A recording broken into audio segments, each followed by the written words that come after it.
geldin.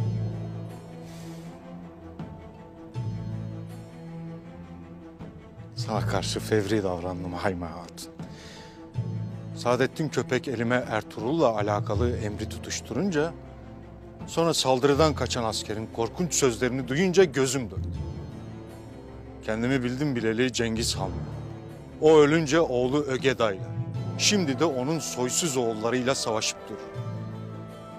Yoruldum belki. Bıktım usandım.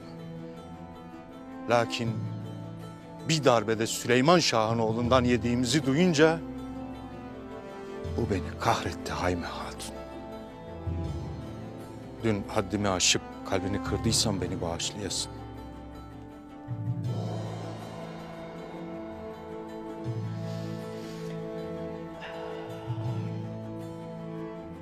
Seni de Sultan Alaaddin'in sana verdiği vazifenin önemini de çok iyi bilirim. Oğlum masum olduğunu ispatlayacak. Ertuğrul gelip teslim olmazsa...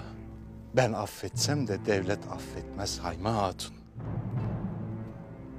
Gayrı bundan sonra bilesin ki... ...elimden de bir şey gelmez.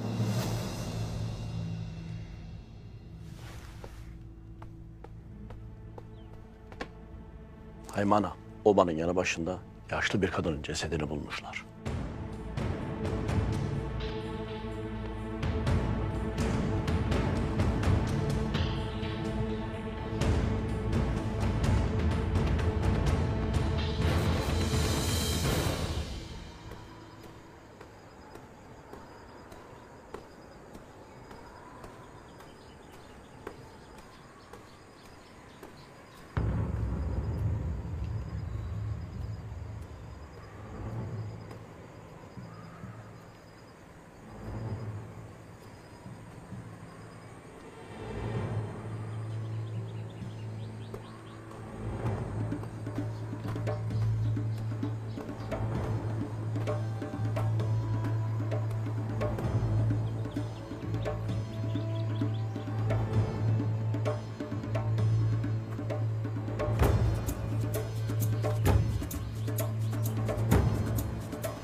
Baba.